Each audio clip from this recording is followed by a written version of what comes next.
Well, hello, everyone. My name is Rena Urso, and I am thrilled to be here today on behalf of CSU Summer Arts. And this is the second of two classes in our fall series for the complete 21st Century Flutist at CSU Summer Arts. And I'm here with my friend, Steve Kujala, and I've been super excited for this event today, Steve. I mean, if you all were to Google 21st century most versatile musician, I think a picture of Steve Kujala would come up. I mean, I'm I always come up in the top 1,000 somewhere, top it 1,000 rankings. scrolled to like 50 pages in, but eventually. No, I mean, all joking aside, Steve is incredibly inspiring. The many, many, many hats he wears as a musician. And we are very lucky to have him here. I also want to let you know that throughout our time with Steve today, you're going to have an opportunity to ask questions. So the way you're going to want to do that is just shoot me a little note in the text, and I'll put your name down the list and keep that organized, and then you can ask Steve your questions. But with no further ado, Steve Kujala. Hi, y'all. Nice to see all of your bright, shiny. Well, I don't see everybody's faces. I see a few, but welcome to my Hubble, the Hubble telescope inside my house.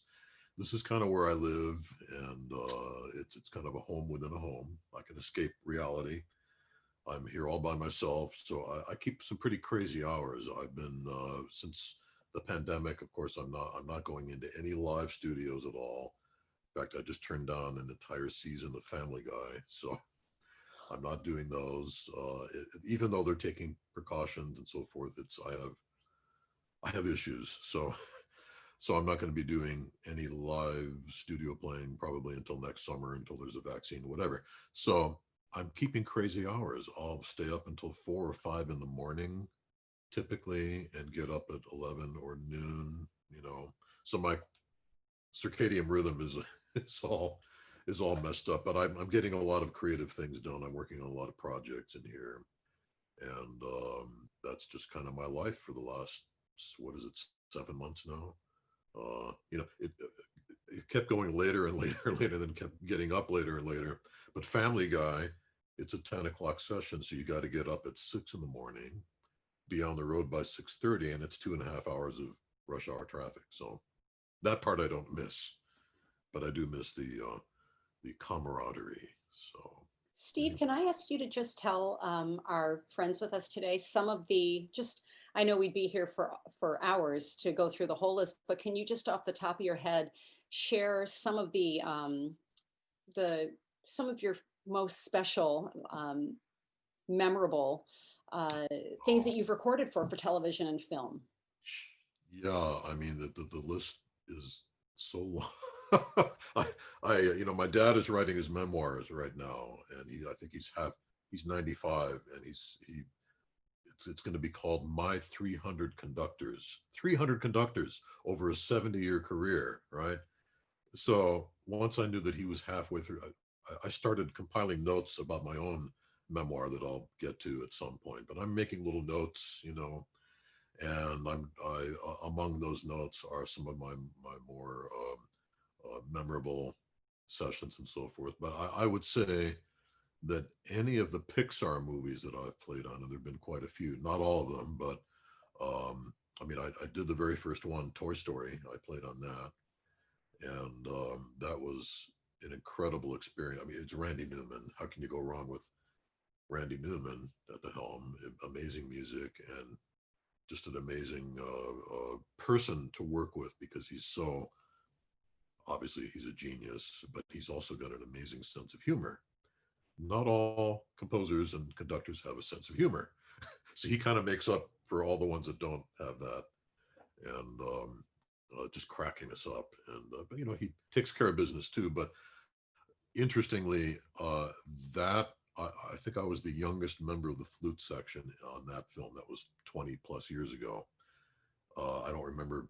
I think Louise DeTullio was on it, and Jim Walker, and probably Geraldine Rotella and maybe Dave Shostak and then me. I was like the young guy, right?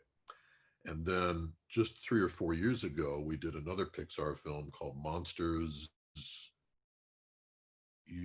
Inc. or University, whichever one was the sequel to the original one. And I was all of a sudden the oldest one in the section. There's me, and then there's Heather Clark, and who else is there? Jenny Olson, and the young Ben Smolin, who's all of, I don't even think he was 30 yet, but I'm thinking, we all went out to lunch, and I'm thinking to myself, boy, I just saw my life pass in front of my eyes in an instant. I went from the youngest to the oldest, and it happened. Oh, I hope that wasn't too loud.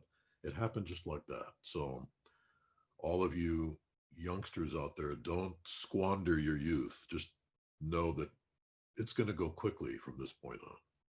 And so that's one interesting thing. And then I did a lot of Thomas Newman movies, probably 35 of them, and several of them were Pixar movies. We did Finding Nemo, both of them, and we did what's the other one? Wall-E. That was fun. You know, Thomas. I love working with Thomas because he would always let me pull out my bag of tricks, my flute bending and my whistle tones and other effects that I do. And he encouraged all of us in these small group pre-records to bring our A game and just bring everything we have. And he might use it. It might end up on the cutting room floor, but it was always fun to kind of to move into his playhouse and just mess around and see what we would come up with. So that was always very enjoyable. And then you have other not so pleasant experiences, which I won't elaborate on, but I mean, that's going to happen to all of us in any freelance musical arena, or even a non-freelance, if you are lucky enough to snag an orchestra job or a teaching job. There's politics everywhere. So it's always kind of nearby all the time. So anyway, but I have this video that I prepared for this class, which is kind of a tour of this studio here. I think it's about 11 minutes long. And so why don't we run that now? Whoever is in charge of running, is Shannon gonna press play on that? And so this is just kind of it's kind of a teaser. And then after that, we'll come back for Q&A and whatever follows.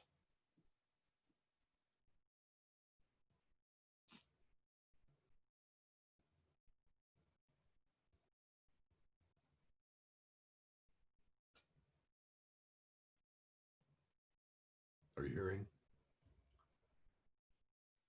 I'm not hearing anything just yet. Oh.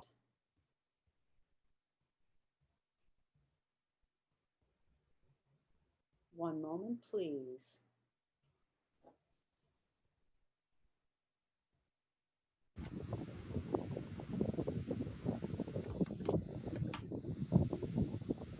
Come on in. Welcome to Kujala Land. This is my creative space, my sandbox, my playground, my project studio, all of those things. I spent a lot of time in here, and I thought I would give you a quick tour of the facility. This is not going to be a deep dive. It's going to be more like a shallow swim. So why don't we get started and go over here to the microphone department. And this beautiful puppy over here is my pride and joy, my Neumann U67 tube condenser microphone. And this is the tube that is inside it. It's the EF86 vacuum tube. It's a pentode rectifier. And we can do some Googling on that if you want to find out about tubes. So that's the microphone. So that is plugged into this, which is the power supply. There's a little indicator light there. So the microphone is plugged into there via this cable, which supplies power to the microphone itself. And then it also takes the signal from the microphone. And so that's the input. And then the output of that signal comes through this cable. and into this mic preamplifier here by Avalon, which is also vacuum tube based. And it's got input volume, gain controls, it's got compression, it's got all the EQ controls over there.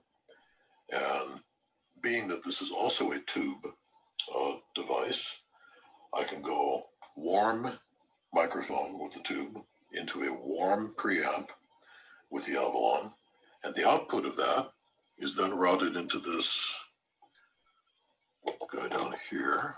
This is my interface, audio interface, made by the same company that makes my software, Motu, Mark of the Unicorn. You can see the unicorn right there. So that takes the analog audio signal and converts it into digital, otherwise known as an AD converter. And then the output of the interface goes into the new computer that I got, a laptop, it's a MacBook Pro 16-inch, and it's the 2.4 gigahertz 8-core. It's got 64 gigabytes of RAM and 2 terabytes of storage. Now, this ends up being the master control for everything that I do in my studio. It's the brains of the outfit.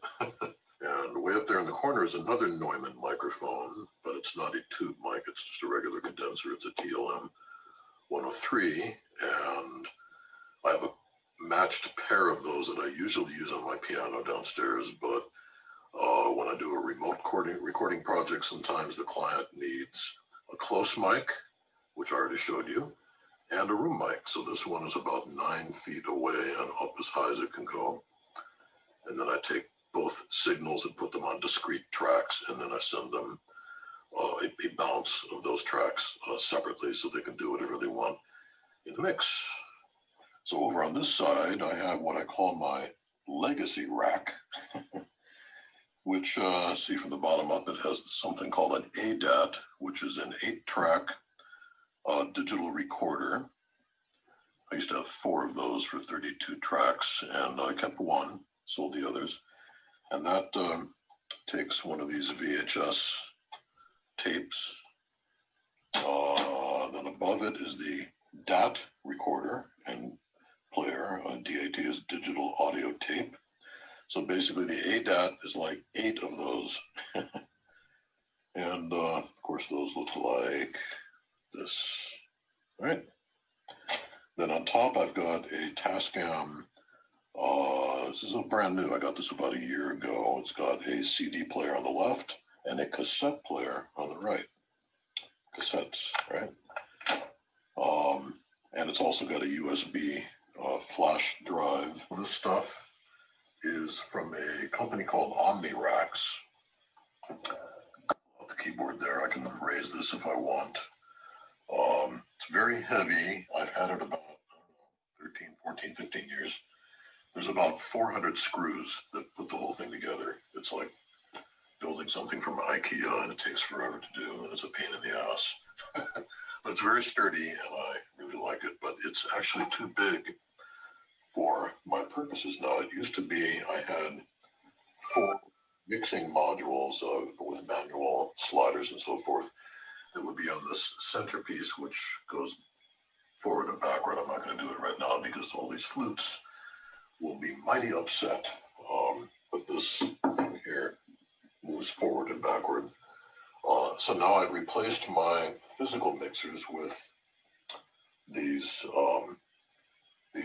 monitors made by a company called Stephen Slate. It's a Slate Raven MTI. And these are like 2 giant iPads, so they're touch screens, so I can touch these faders.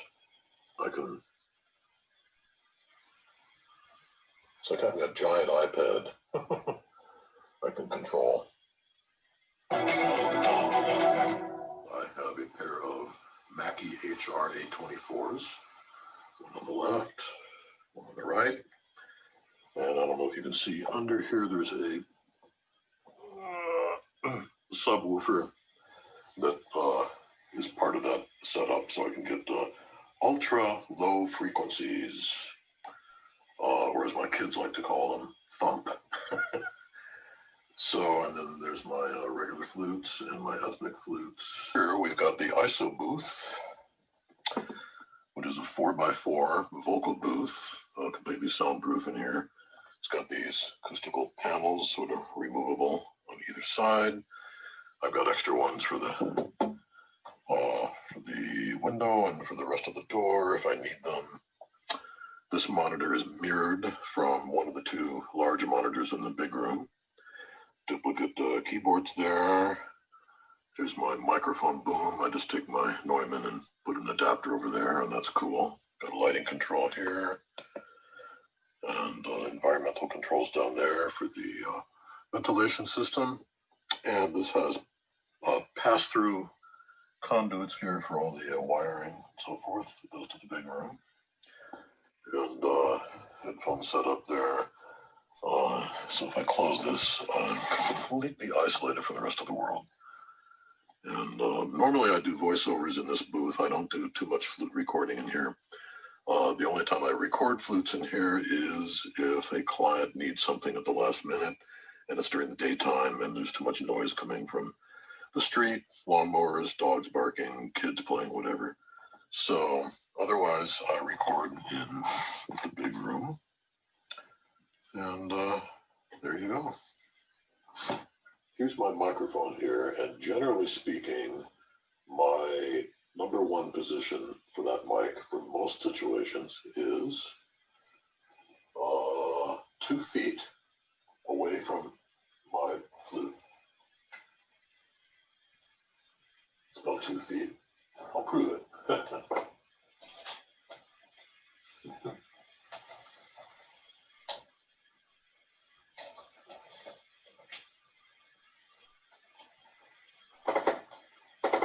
24 inches. So, and then the height is about 1.5 feet above my head.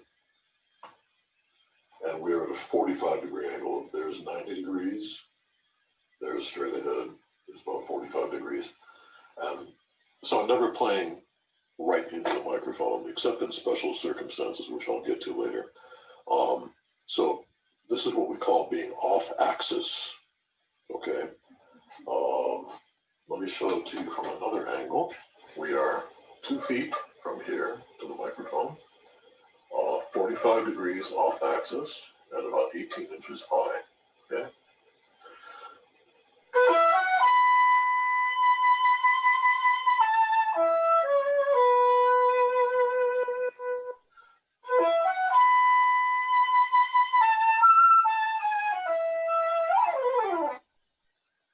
Inches, 2 feet from here to there, 90 degrees, 45 degrees front, and 18 inches height.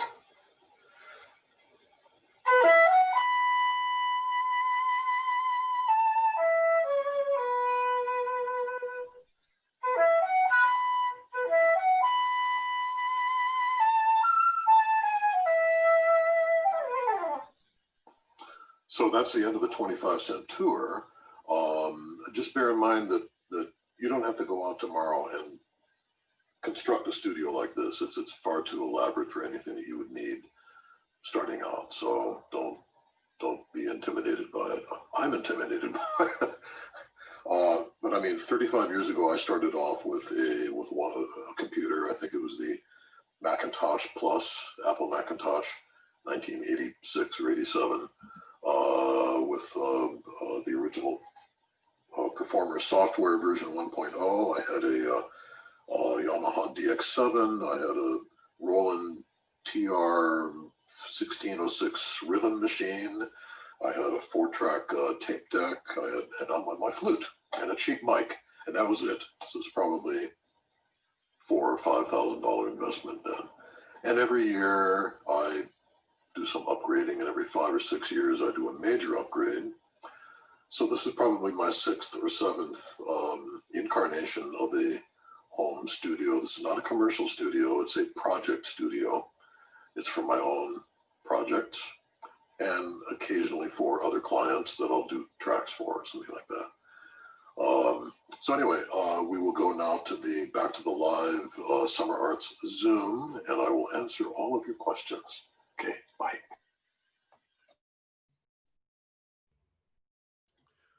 I'm alive now. I'm alive. I'm alive. That was awesome, Steve. Different shirt now. I'm a different guy now. Yes, I was a little, I was thinking, is this still Steve or is this recorded Steve? It's my But my doppelganger. it looks like Jay Mason has joined us, my pal and teaching colleague from CSU. Jay. And Jay Steve, Maison, as I call him. no, you two know each other for many years, but Jay, do you have some questions to get us rolling with questions? Well, I just got here, so. Well, you're going to have to show the video again. Okay, roll it again. You're going to have to show me all the stuff that I didn't see. I caught the tail end of your new stuff. So. Yeah. How you doing, man? Good to see you. I'm good. Good to see you too, man. Yep. So, well, when I have a question, you want me to get us rolling, huh? You can come up with a question, Jay. Oh, sure. Well, you know me all too well, both of you. Let me think here. Okay, I have a question, because I'm using two mics as well some of the time. What are you, do you have kind of a dimension in your mind for that room mic? Or, as far as how far away, or is that an experimentation? Well, yeah, you just missed that whole demonstration of the positions, but I don't know if you can see. Well, I saw the one on your U87 there. Yeah, so that's the 67 actually. So what 67, okay. I'm reversed from where I'm normally sitting. I'm normally facing that way, but I go 2 feet from the embouchure hole to the mic, and then the height is about 1.5 feet, 18 inches. And then the angle is 45 degrees off axis. Yeah, I got that. I'm talking about the room mic. Yeah, the room mic is, let's see if I can. Is there like something is that experimentation about where you put that? Or? You know what, when a client wants the room mic, they just, the engineer suggests get it as far away from you as you can, at least 8 or 9 feet. So I go up into the corner of that room. It's on its own boom. It's all extended, and it's the Neumann, the TLM 103. So it's just a regular condenser, and I got that way up there, and I just take 2 signals simultaneously on discrete tracks. So they're recorded separately, and they're sent as separate files when I'm bouncing down and sending. And then they can mix and match however they want, and they're hoping that as many people as possible that are doing the project also have a 2 mic setup, but it's not necessary. They're trying to recreate, for remote recording, they're trying to recreate as close as possible the sound of a room. Right. So. Yeah. All right. And I've never actually heard the finished products of anything that I've done remotely. So I don't know how close they've come to what their ideal is as compared to what we used to do live. But I'm sure it's pretty close, and nobody watching the TV is going to notice anyway. So, it's. Yeah. Great. Comes to come saw. Yo. Jay, thanks for being here. Yeah. Jay and I are teaching along with our friend and colleague, Christine Guter, who you probably also know, Steve. We are teaching a remote recording class at CSU Long Beach. Oh, nice. This semester and next. And it's really been a great experience. And Jay and Christine and I get together and share ideas and try to keep our classes that they can collaborate with one another, but also, on the same similar pages anyway. So I'm really glad you're here, Jay. Steve, we have a question from another colleague in the CSU, but her name is Elisa Moles. She's from CSU Fresno, and she was asking about other mics besides the Neumann, which, by the way, I still want to get that Neumann 103. I love my Warm Audio 250. Oh, good. I was going to ask you about it. I remember you did a kind of a microphone shootout, didn't you? You were like between 3 or 4 or 5 that you had Yeah. So we're, Yeah.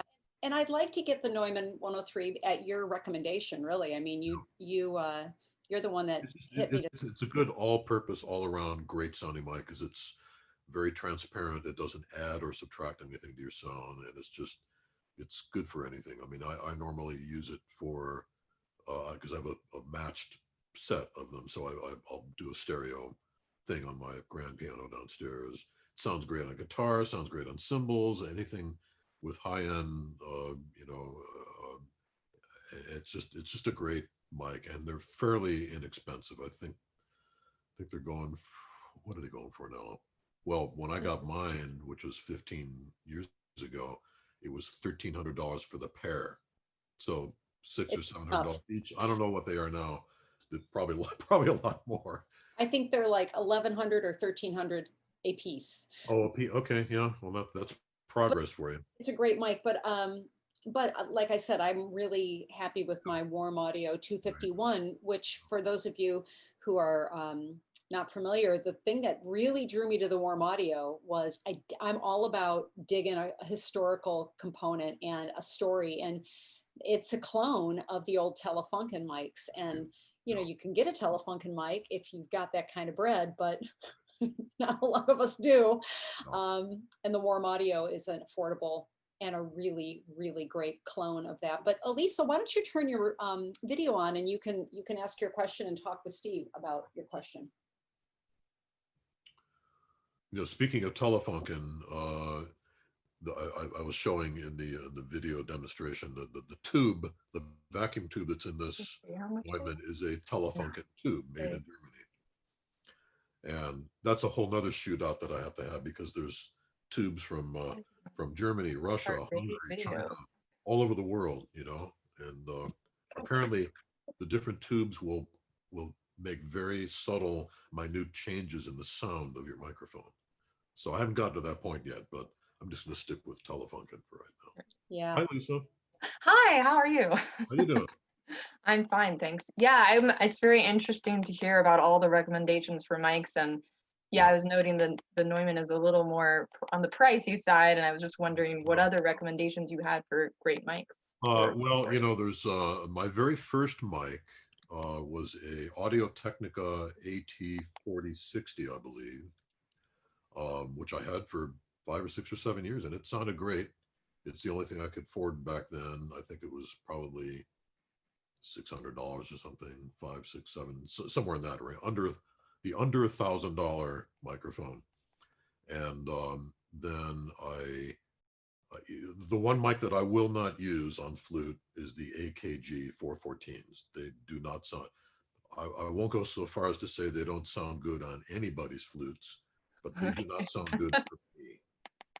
And I learned that you just you go into the commercial studios and you're doing a session and you trust your engineer that they're going to set up the microphones to be properly selected for the various sections, because they've been doing this for years. And then you just happen one day to go in to hear a playback in the control room. You go, oh my God, that's not what I sound like. Some mics will pick up all the extraneous whatever. If you've got too much air, you've got too much whistle in the tone, little annoying artifacts that you would not normally hear acoustically in a room, but the microphone is it's like a microscope. So whatever annoying qualities or components to your sound that you have naturally are going to get magnified by that mic. So AKG 414s are off my list.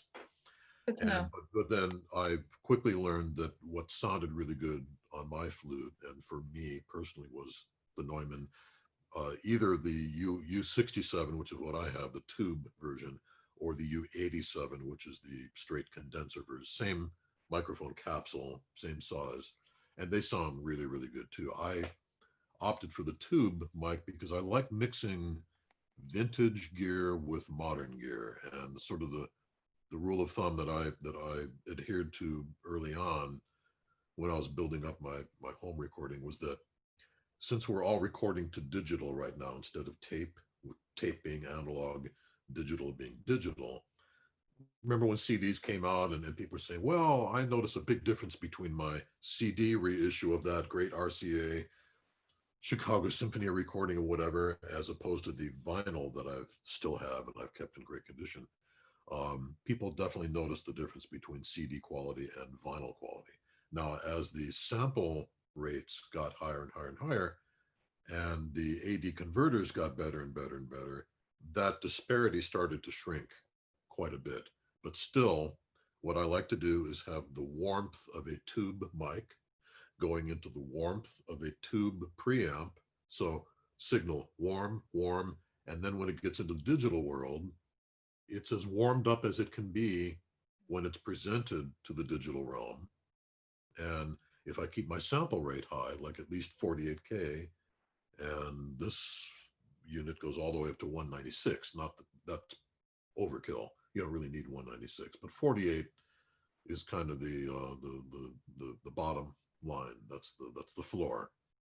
And most clients will ask musicians that are doing remote recording to send 48K files, even though their Pro Tools rig is usually running at 196 or 192, whatever it is, the highest resolution, because they need a lot of pipeline, a lot of bandwidth to get as many tracks and as many instruments as they're dealing with. So that was kind of my motto. As far as other mics, okay, we mentioned Neumann.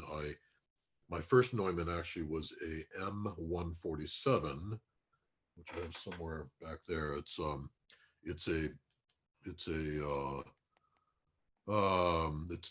poor man's version of the old M47, which is the big giant mic that you used to see the Beatles singing into, and some of the older British pop bands and so forth. That was kind of the workhorse. And you'd also see them on the, do you know what a Decca tree is? It's well, when you're in a large recording area like 20th Century Fox or Sony or whatever, you will have a tree set up where the conductor's podium. And on that tree, it's just a long metal pole that goes way up into the sky. And you have 3 microphones facing right, center, and left. And on each of those posts, you'll have a big fat, usually a Neumann U47 or a 49. And that captures the entire sound of the orchestra. And the person that came up with that concept used to work for Decca Records, hence the term Decca tree. So you always see a Decca tree in all the big recording sound stages, the scoring stages. And then in addition to the Decca tree, to capture the overall sound of the orchestra, then you have what they call the spot mics. So you'll have one of these for the woodwinds, 2 or 3 of them in each row of the woodwind section. So you're sharing a mic with 2 or 3 other people. And you can set them for cardioid or figure 8 or omnidirectional, depending. And then they have other mics for the string section and other mics for the brass section. They're all very specialized microphones that make those sections sound very good. So, but I've always been a Neumann guy. So I've got that 147, I've got the 67, and I've got the 2 103s. So that's kind of my world of Neumann. Neumann Rockefeller. That's awesome. Thank you so much. That's really helpful. What do you have? What are you using? I do have a ribbon mic, and what is the other thing I have? And a condenser, condenser mic. I'm looking at my husband who's here, who helps me record, so that's why I'm looking off the screen, because he's more techie than I am. Techie. Hi, yeah. So we use a ribbon mic and 2 condensers to mix together, because that's the way we can kind of get that full sound. Yeah, nice. All the ranges. But yeah, I mean, I'd love to upgrade to the Neumann. It's just a little bit out of the price range for now, but we're saving up for it. Yeah, this particular one that I got was I got it on eBay actually, probably 15 or 14 years ago, and this was a reissue. They stopped making this model, I think, in the early 70s. It was the prevalent microphone all through the 60s and maybe to the mid 70s, and then they stopped making them and they went on to a different model. But in 1990, at the NAMM show. I remember going to the NAMM show, and they had just found a bunch of spare parts for the U67, enough to build 400 more microphones. This is like a reissue, like a commemorative reissue or something. They had 200 for the European market and 200 for the U.S. market, and I think they were going for 3,000 or 4,000, which was way out of my price range back then. So I thought, well, that's nice, whatever. So then 15 years later, this is now 15 years ago, I found one of those microphones, one of the reissued ones on eBay, that belonged to a microphone collector who was an alarm company. He owned an alarm company, and he just collected he never used them. So here was a vintage virgin Neumann from 1990 where current had never even passed through it before. So you can't get any better than that, right? So I got into a bidding war with 5 or 6 people, and eventually it was down to me and one other guy. And this is before they had auto bid. So we were going back and forth in increments of $100. He finally dropped out at $5,700, and then I got it. So this same mic now I've seen for $10,000 on eBay. But they just did another reissue like a year or two ago. They built, in fact, I saw it at the NAMM show, and now Sweetwater carries them. It's the same microphone, same capsule, same tube, and they are going brand new for 7,000. So that's a bit better than getting one of the vintage ones, either the one that I have or the ones from the 60s, which are north of 10,000 now, just because it's got that vintage, Yeah. you know.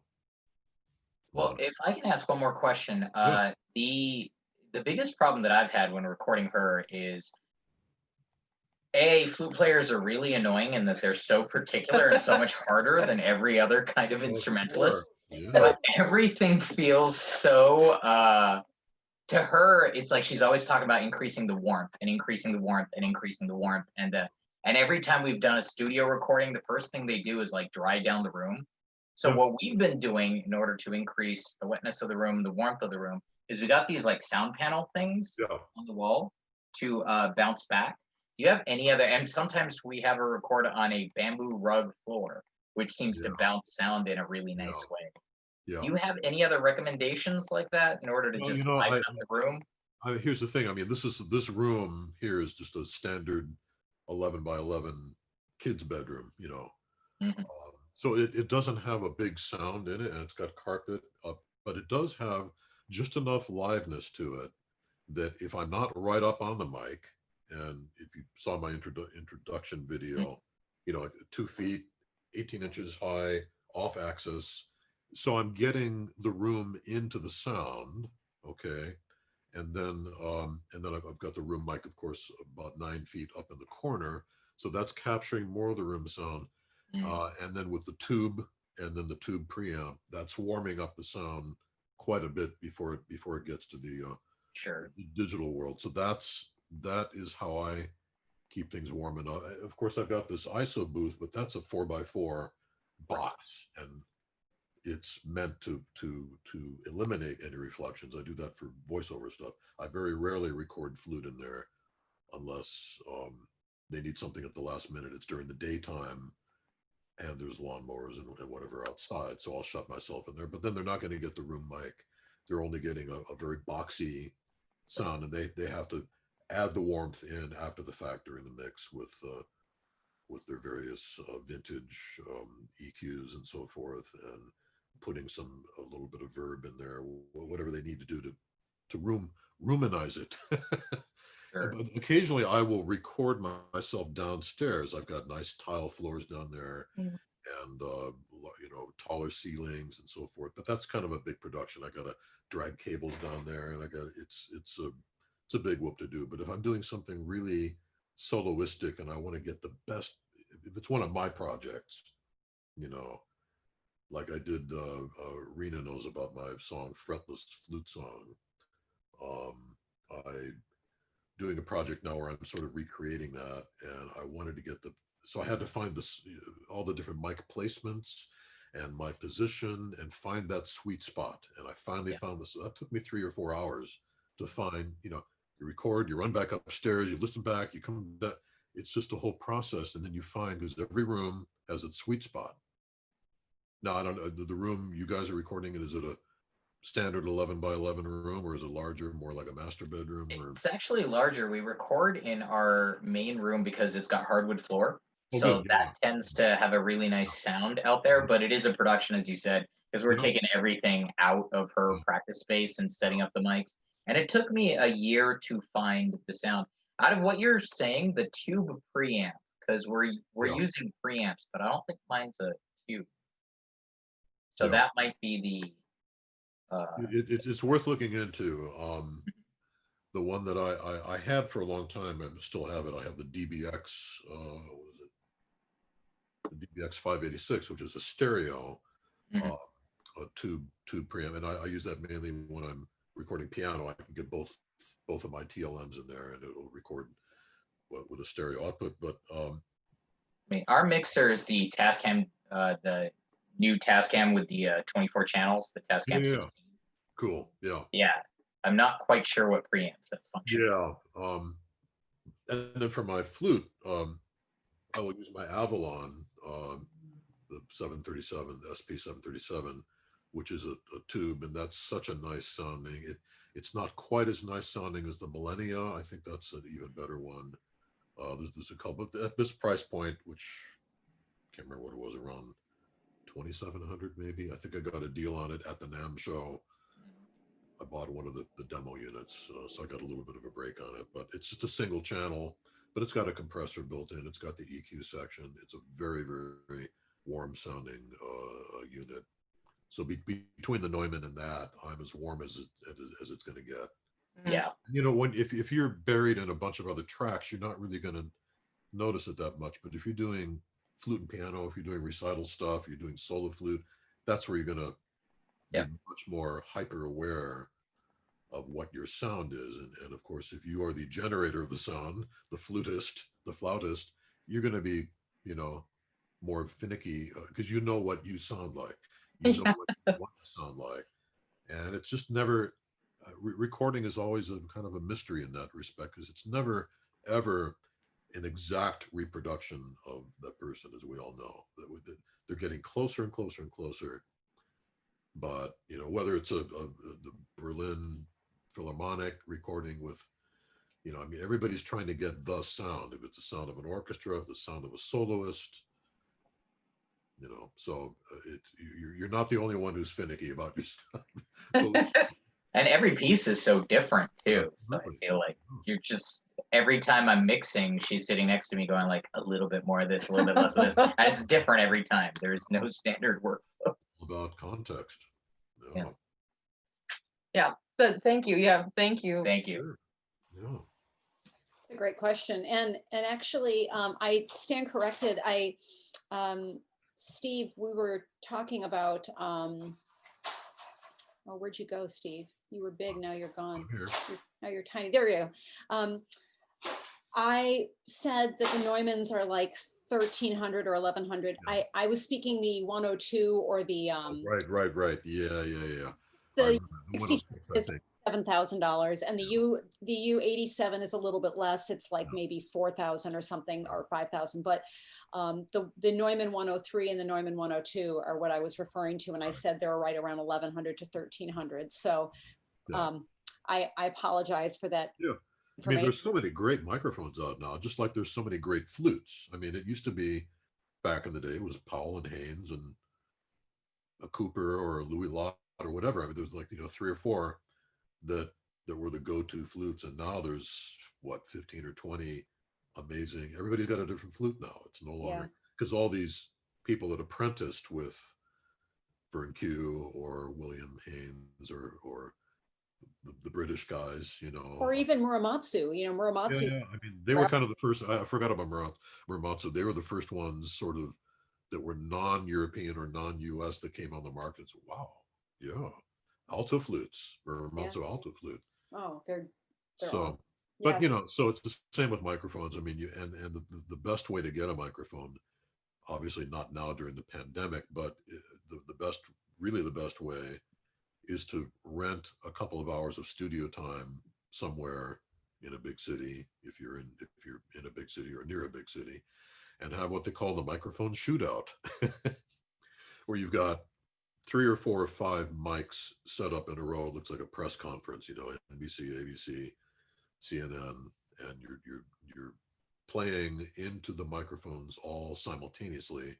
They're running each mic into a separate discrete track on the mixing board and into the DAW, and then they will have you come in and listen, and you're going to eliminate 1 or 2 or 3 of them right off the bat. No, no, no, no. Yeah, maybe. Yes, yes, yes. I like that one.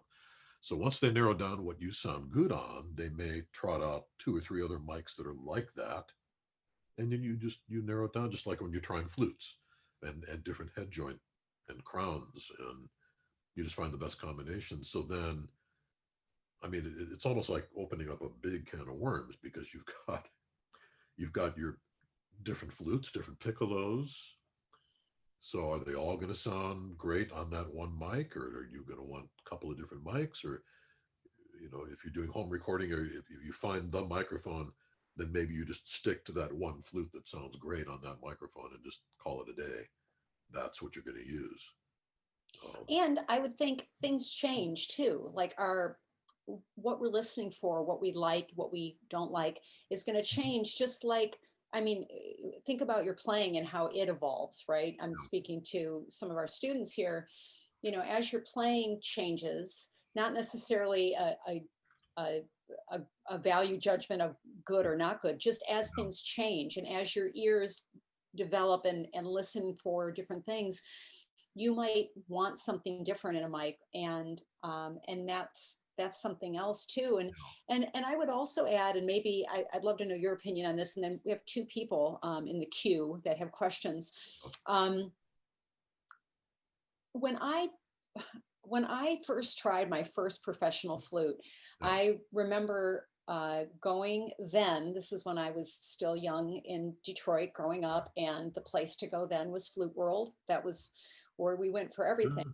And I went in to see Shaul. Actually, I went to Shaul Ben Meir's house, and he had about 20 flutes, and he put some tape around the barrel, so I didn't know what instruments. Double blind, yes. A freshman in college. No, I might have been in high school. I might have been like a junior in high school. He handed me these instruments. I had no idea what was what. And the reason we did this is my dad, like Steve and I share in common, both of our fathers were professional musicians in big orchestras. Steve's dad, of course, Wally Kujala from the Chicago Symphony, piccolo player. My father, Santo Urso from the Detroit Symphony, violinist. When my dad was trying violins as a young man, he went to try something and was not told the cost of the instrument, because sometimes we make a decision based on the price tag, right? And we think more expensive means it's supposed to be better. Well, yeah, but maybe that doesn't suit you. So I would think it's similar to microphones, like for example, my Warm Audio mic, I love this mic. I love this mic. It was like an $800 mic, which is not an insignificant amount of money for students to spend. But could I have spent another 500 and got the Neumann 103? Sure, but I love the Warm Audio, and it suited me then.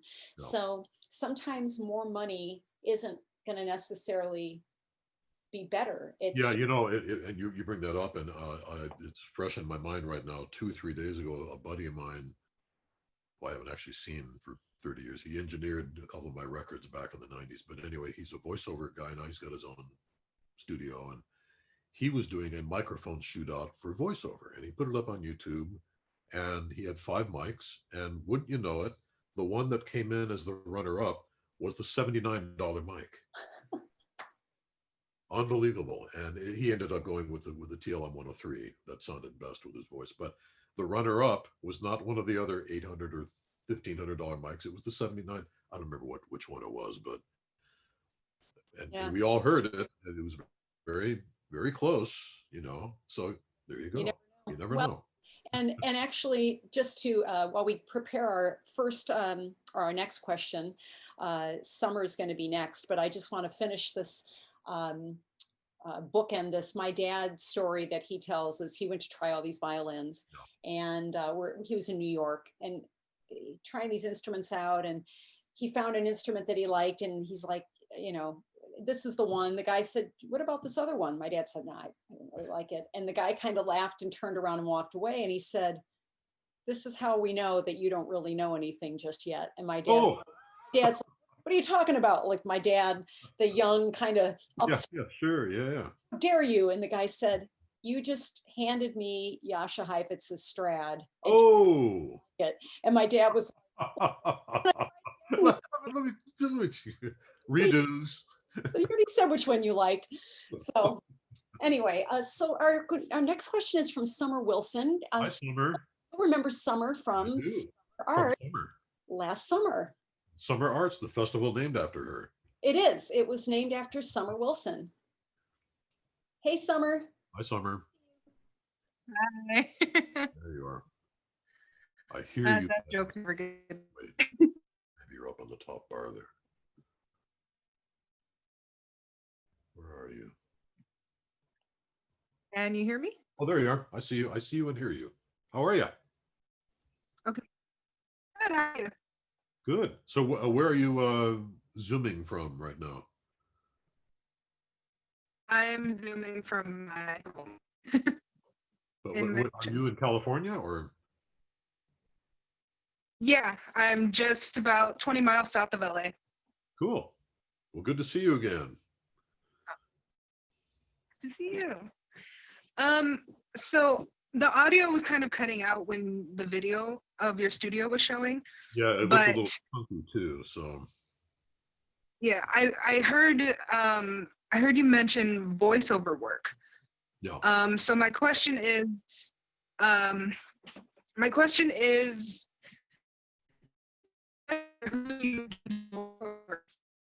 Whoops. Back up a sentence again. You were breaking up. The audio was breaking up. Okay. So as far as voiceover work, who or what do you do the voiceover work for, and how did you get into doing that? Well, I'm just getting back into doing that now. It's kind of a very long story, but 20 years ago, or maybe longer than that, I was doing a jingle session for a great composer out here named Les Hooper. I think Jay may know Les Hooper. He had a big band and did a lot of writing, a lot of composing. Anyway, he used to write a lot of jingles, and I happened to be playing one of his jingles as a flute player.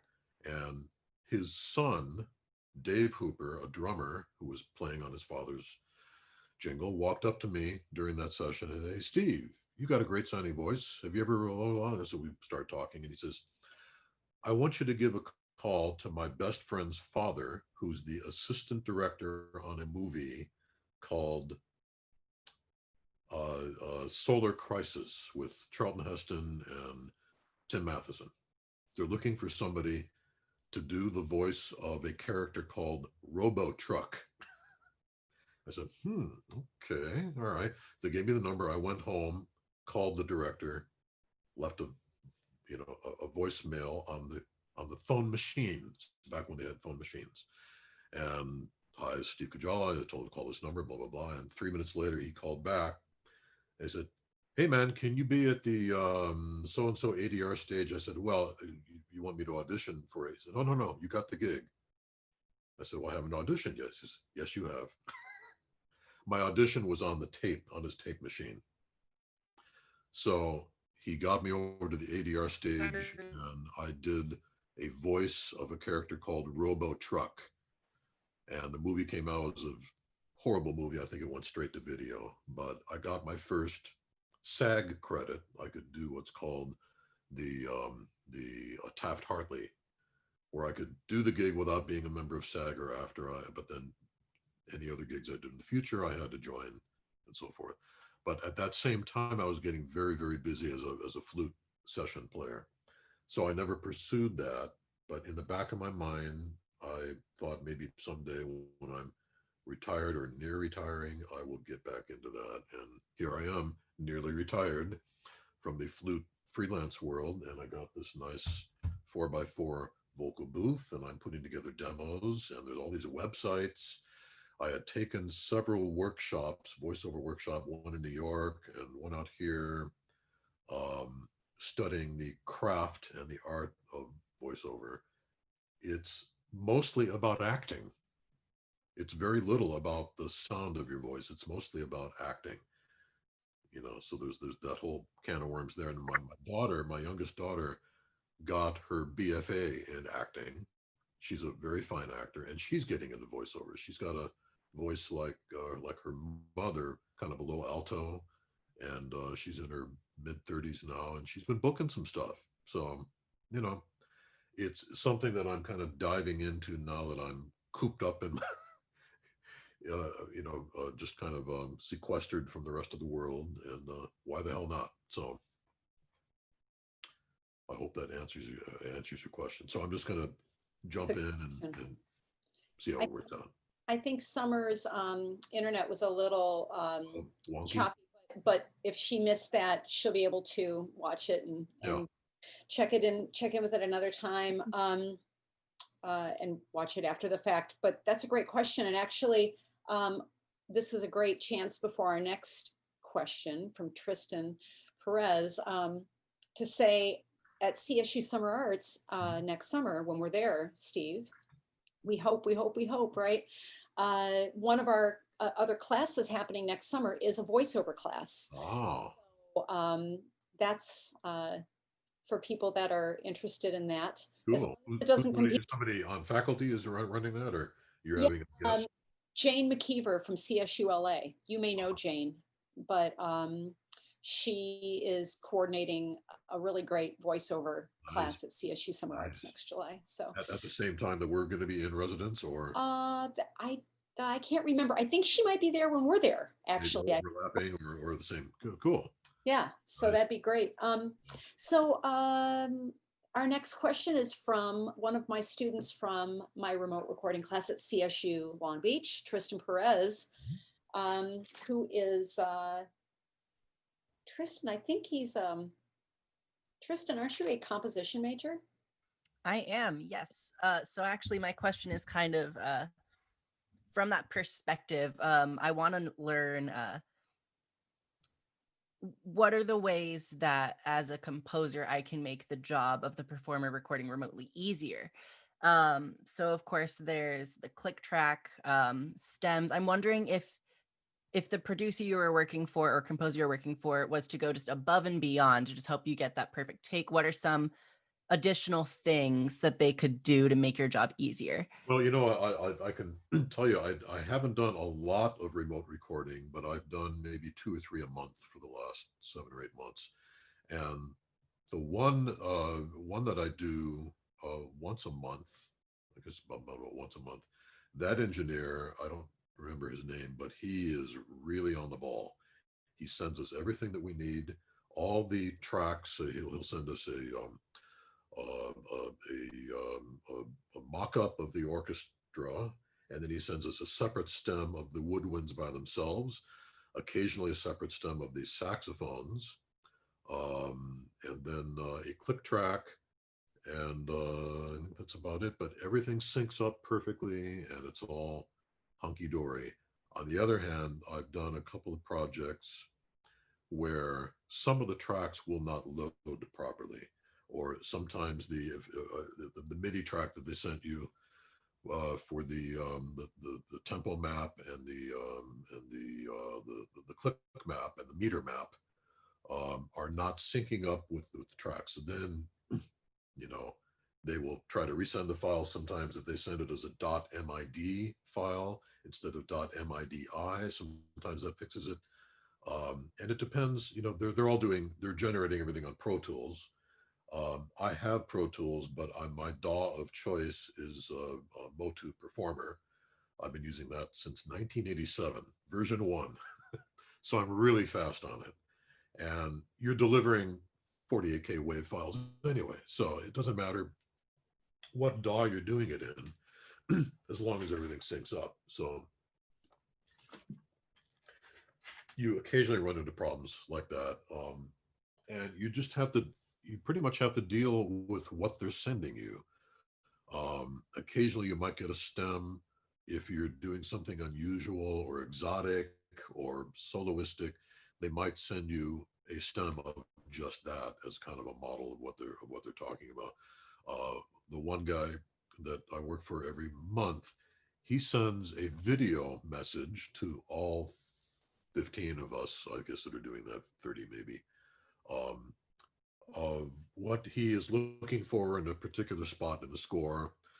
Okay, and he describes it in great detail. It's animation, it's a cartoon. So it's going from style to style to style to style every 4 bars. And he's very meticulous in what he wants. And he's an excellent composer. Chris Willis is his name, younger guy. I guess he's probably maybe near 40, but he's a brilliant composer, really, really brilliant stuff. And he's got a great orchestrator, a great crew, a great team, and they just make everything very easy for us. And then I have a friend, a violinist who I set up with her first remote studio. She's using Logic, and one of the clients that she works for, they send, instead of sending each cue as a separate project, they send all the cues, because I think they're doing student composer demos. I can't remember which school it is, but they will send each cue as one long linear file. And usually it's not syncing up with anything in terms of a tempo map. They've got the PDF files for the music. They've got the mock-up for the backing track, and they've got a click track, but there's no meter map. So you're not dealing with the meter changing on your DAW. It's not corresponding or not syncing up like that. So it makes finding your start points. If you want to start in the middle of the cue or at bar 5 or bar 6, you have to kind of guesstimate where bar 6 is and then make a marking there. So that's can be a bit of a pain in the ass, but that's what you're dealing with there. And another project I did for a movie, they wanted to go to each person's house and give them each a ribbon mic. They were going for a certain sound for this particular picture. I can't remember the name of it, but it was kind of a vintage throwback kind of a picture, a period picture. And they wanted the orchestra to sound very period-like. So they wanted ribbon mics for everybody. I said, well, he says, where do you live? The engineer called. I said, oh, I'm way out in Valencia. He says, yeah, you're a little bit far out of town. What are you using? I said, Neumann 60. Oh, okay, you're fine. You're fine. So once they knew what I had, then they were fine. And it ended up being a bass recorder cue. In fact, that's one of the cues that I put on my other demo video that is up on YouTube for later on, which Arena will tell you about. But that's all I had to do, 2 or 3 cues on a bass recorder. And I said, I don't think you're really going to need a ribbon mic for that. You could just deal with Mr. Neumann Rockefeller for that. So, but anyway, so the general answer to your question is just supply as many stems and examples and tracks as you feel you can just to make it easier for all the musicians. Because in the end result, I mean, you're combining however many musicians you're using in the final mix. So you want to have it pretty uniform in terms of what everybody's getting, and everybody's going to have a different setup, and they're going to be more experienced, less experienced. So you're kind of dealing with that as well. So, thank you. Yeah. Great question. Thank you, Tristan. Thank you, Steve. I actually have a few questions just based on, while we're waiting for other people that might want to speak up and ask some questions. This is your big chance, friends. Ask away. You've got a person here with a wealth of experience and knowledge to share. But some of the things that have come up with my students, and I'm thinking Jay would probably concur, is students have been asking about, different equipment and different mics and different DAWs. And one thing that we've been telling our students is whatever you can afford is going to be fine to get you started. And I love that you said that at the beginning.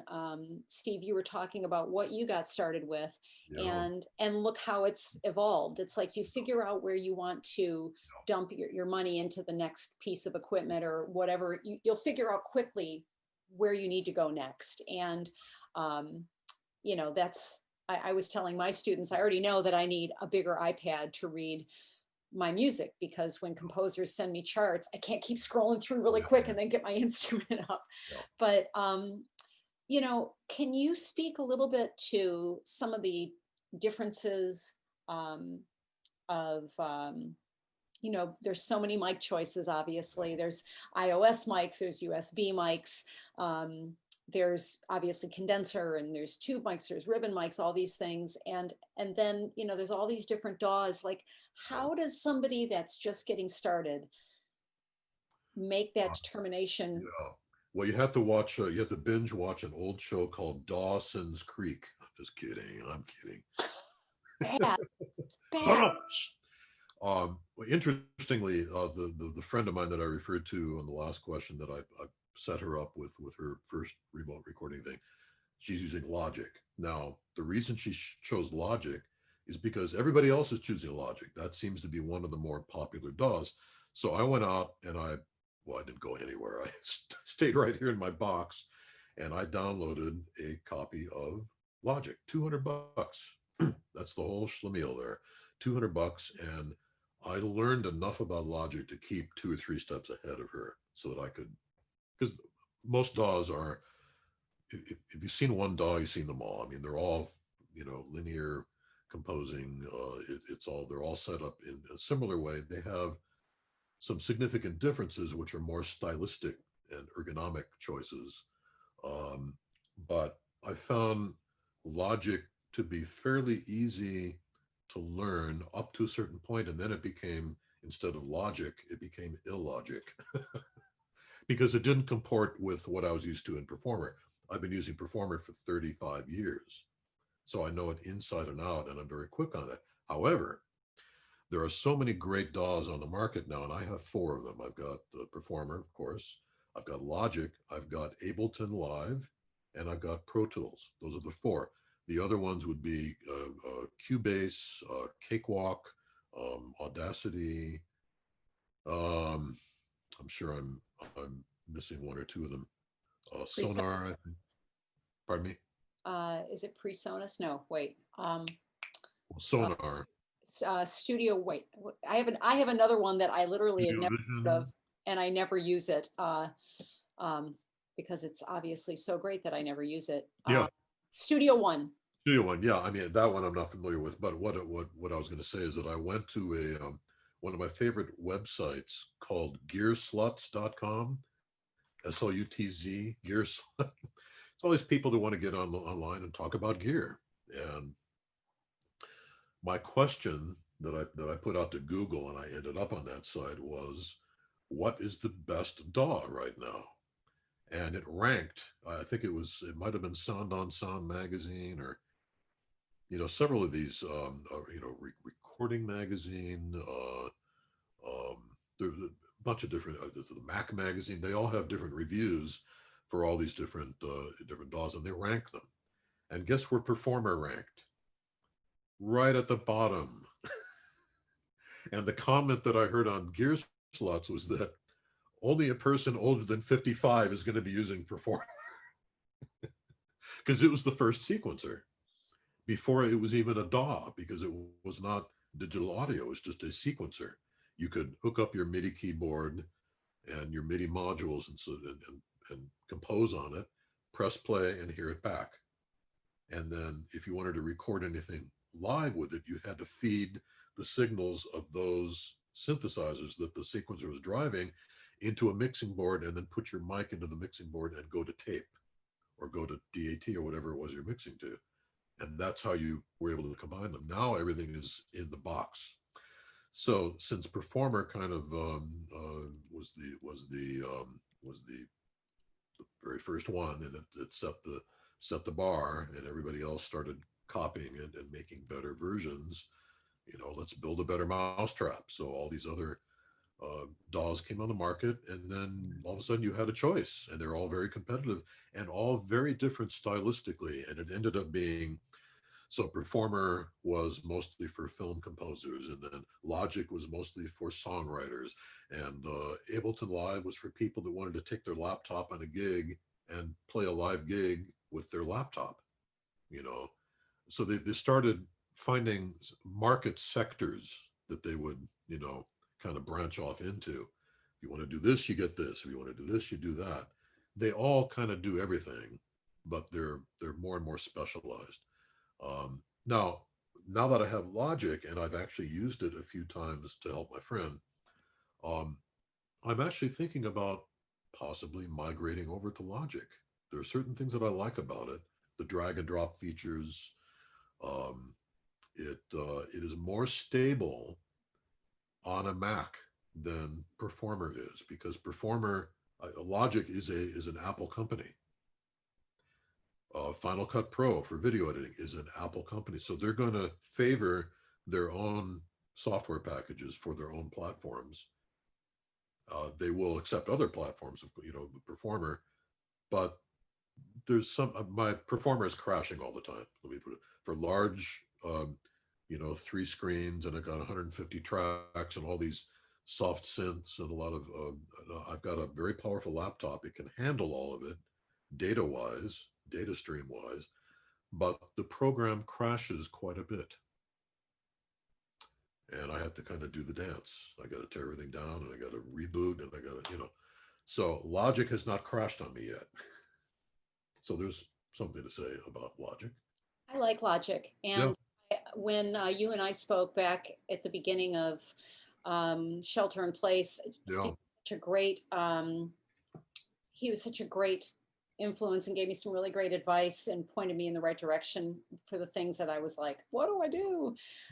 I thought I'd go Pro Tools, and it turns out I went with Logic because for that exact reason. I had heard that it's, you know, if you're using a Mac running Logic, it's really stable.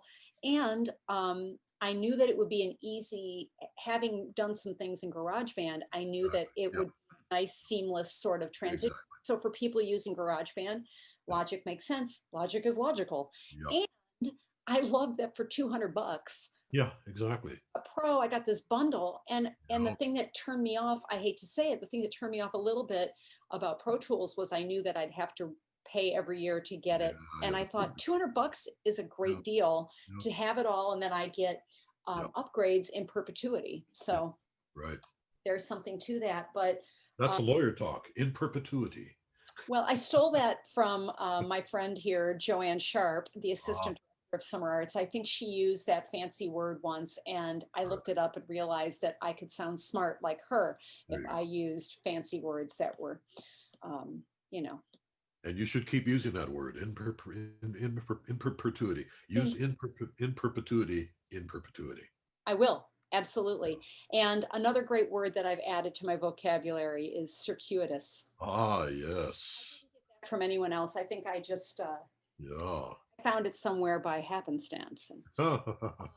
So I also wanted to ask you, as someone who plays, and this may appeal to not only the flutists here, but some of the people that double on other instruments, how do you navigate mic placement when you're playing all these different instruments on a project? How much adjustment do you need to make between the flute family and the ethnic flute family? Well, if it's a project that I'm doing here in my own studio, either for myself or for somebody else, you have to do the dance with the mic. You've got to find that sweet spot, and it's all about experimentation. You listen in headphones, you try different positions, different. You know, I told you already what the optimum position and distance is for my regular flute, but it changes. Now, I was saying in my video that I never play directly into the mic, with a couple of exceptions. And one of the exceptions is if I'm doing my my whistle tone thing.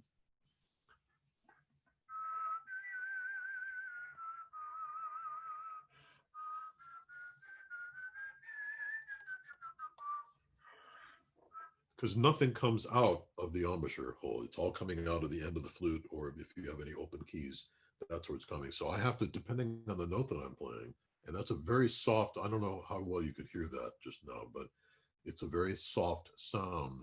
So if I'm going to record it for whatever kind of project I'm doing, I either have to attenuate in the mix or at the mic pre, and of course concomitant with that is if I'm bringing up the gain on the preamp, you're going to be raising the noise floor too in the room. So you're going to, you know, I got to make sure the air conditioner's off, and I've got this, the laptop fan noise is very prominent. I don't know, it's not acting up right now, but whenever I'm doing a remote recording thing, I always put the laptop in my vocal booth with extension cords and so forth, and then close the door, and that keeps the fan noise from the laptop. It's an $8,000 fan retardant or something. So, um, but so with the whistle tones, I will play to the mic like that. If it's a bass flute, I will get really close to the mic because it's a very weak sounding instrument, as you know. Um, typically in a live studio, if they're going to write for bass flute, they either write for two or three of them playing in unison. In fact, we did one film for Michael Giacchino. I forget which film it was, but we had 8 bass flutes playing on that film. And one of the cellists got out her Nikon and was taking pictures of all of us with our bass flutes. So, and then if it's a, so. Is that Mission Impossible? No. It was, oh, Jungle Book? No, something. No. Go on. Jungle Book had a couple of bass flutes, a couple of alto flutes, but I can't remember. It might have been Planet of the Apes. It might have been Heather Clark is here. She may chime in with that answer. She might know. I think she was, no, she wasn't on that. But anyway, so hi Heather, if she's there. So with the bass flute, you're going to want to get right up to the mic because it's such a, you can't get anything more out of a bass flute than what it's built for. It's got a dynamic range of from here to here. So unless you've got 8 of them, and unless you've got what they call a spot mic on them, or you record them separately in an ISO booth after the orchestra leaves, or back in the old days, you mentioned Mission Impossible. Sheridan Stokes he did all the flutes on that, and they used to have for alto flutes and bass flutes something called the Barkus Berry pickup. Do you remember that? It's a pickup that would go right into the you'd pull the crown out and the cork, and the Barkus Berry itself had its own cork. You jam it in there, and it had its own mic with a wire that came out, and you go into an amplifier. Right. The amplifier would be just a small guitar amp that you tote with all your woodwind doubles, and you would also have, typically back then, you'd have something called the Maestro Echoplex, which was the very first echo machine with echo repeat.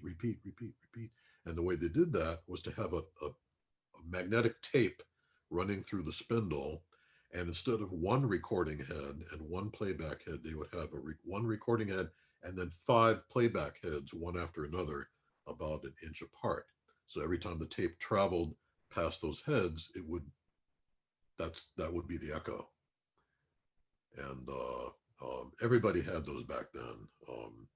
Mission Impossible kind of started the whole trend, and then a lot of other shows started using it. But we used to make jokes if we had to bring our bass. Hey, did you bring your Echoplex? Did you bring your amp?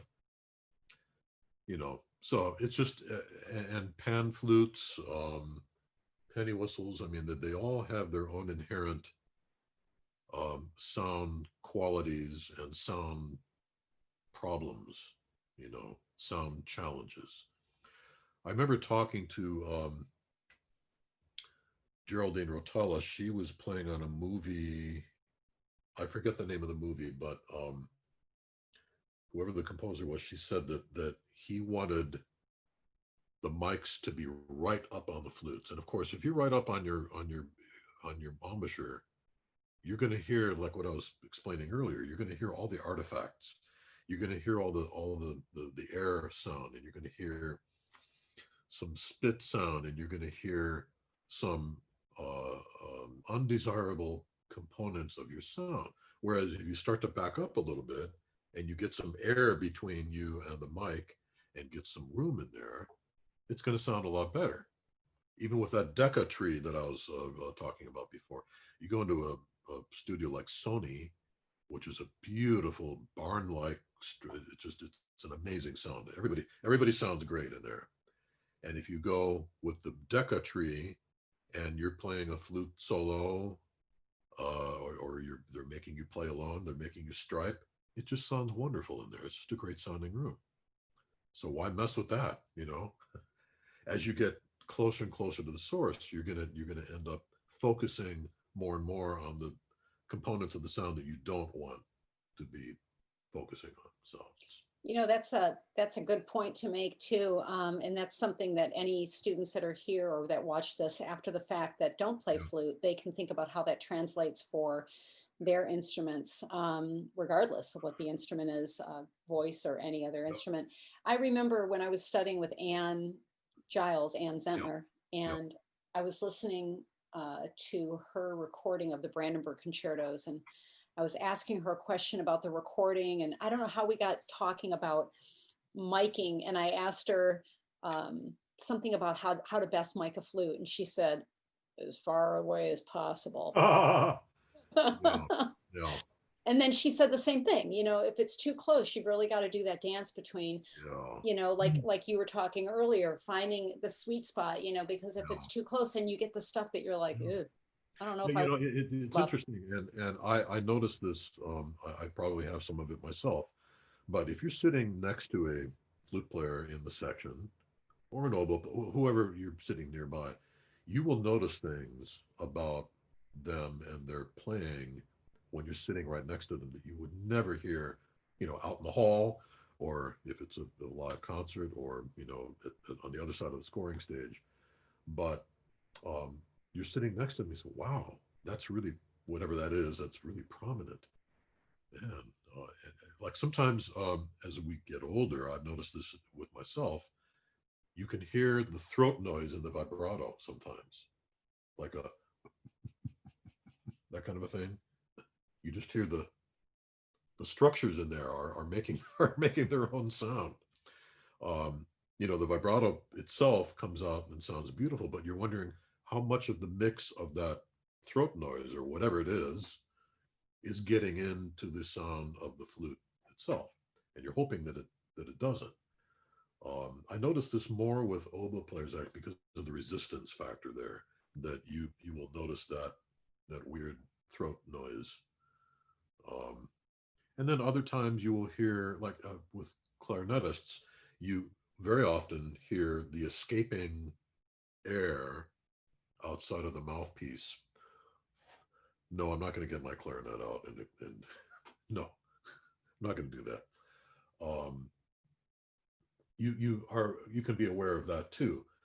Fortunately, it never ends up getting on tape. It never gets into the mic, but it just shows you how hyper aware you can be, particularly in a studio where everything is so sterile and omnipresent. You just hear everything. So Yeah, absolutely. Hey, I was thinking it might not be a bad idea to show that other video now, and that might open up some more opportunity for oh, questions okay, after that. So, do you mind if we do that now, yeah, since that's fine. questions Um, queue, and then people may want to talk to you a little bit about that. yeah. You and So is Shannon still there? Is she gonna? Shannon will queue it up whenever you want. Do you want to say anything about it before we? Yeah, this is just it's a collection of. I mean, I for any number of reasons, certain projects that I've done in either this studio or past studios that I've had in other houses, I've had reason to record, video on. So this is just an example of, there's probably 7 or 8 or 9 of them. different things that I've done over the years. Probably, I think it goes over maybe 10 or 15 years from present to 10 or 15 years ago. And it's just, you know, a smattering of different projects and so forth. So everything else is self-explanatory.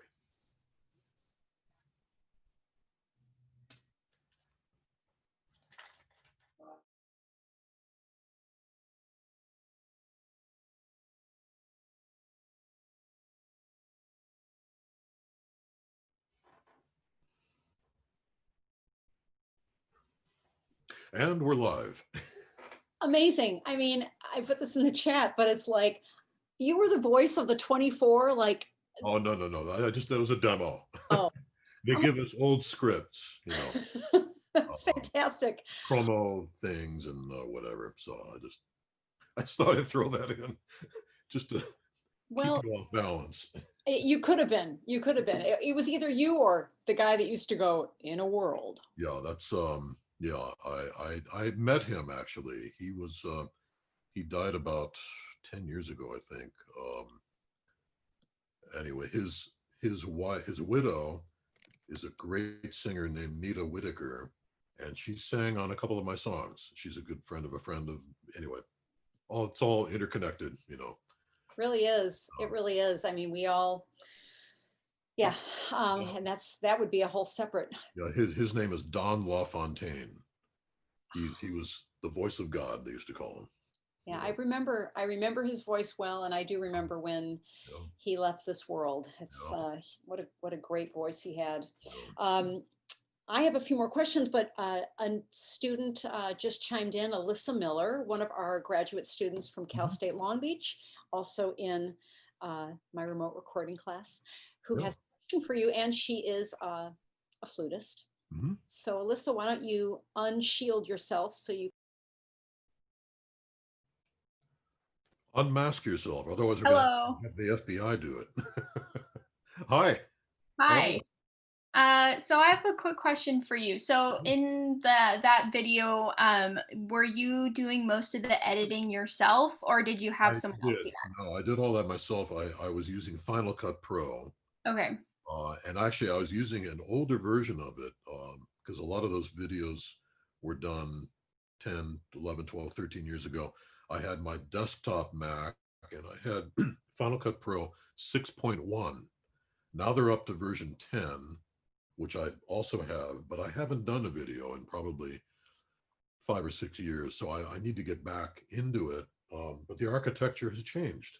It's all different. So I had to relearn it. Can you say a little bit about the process? The video process? Yeah, and also just the audio process and like Yeah. how it worked to bring So- all that together. So here's what I did is first I would record the audio track and make a good mix of that. So you know, I think the last thing on there as an example, all the ethnic flutes, I played them all here in, well, not in this studio, it was 2 studios ago, 2 houses ago. And now that particular piece, by the way, that's a song that I wrote that Lexus uses every year now for 20 years for their Lexus, what do they call it? The December to Remember campaign. And that's a long story in itself, but I took that 60-second piece that I wrote over 25 years ago, and since it was becoming so popular during the holiday season, I did my own version of it with the ethnic flutes. And so I got a good recording of that, a good arrangement. Then I shot the video to correspond and to sync up with the audio, with the song. So the way I did that is I would I would film myself. I have one of those cameras. Yeah. So I had this. I don't know if you can see that or not. Okay, it's not a Sony, it's a Canon.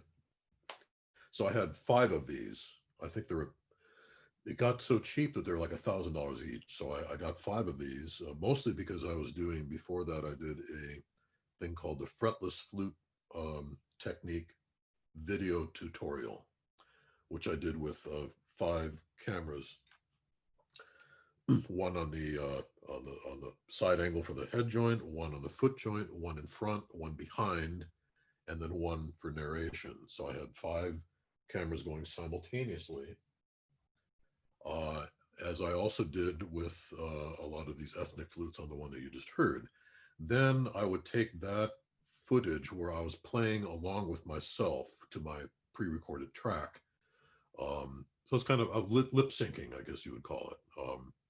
And then I would take the video clips of those various shots, import them into Final Cut Pro on top of the audio track, and then slip them in where they needed to be.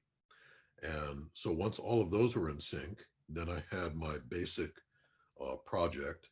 And then along with that, I have a digital video library. Let's see, do I have it? Yeah.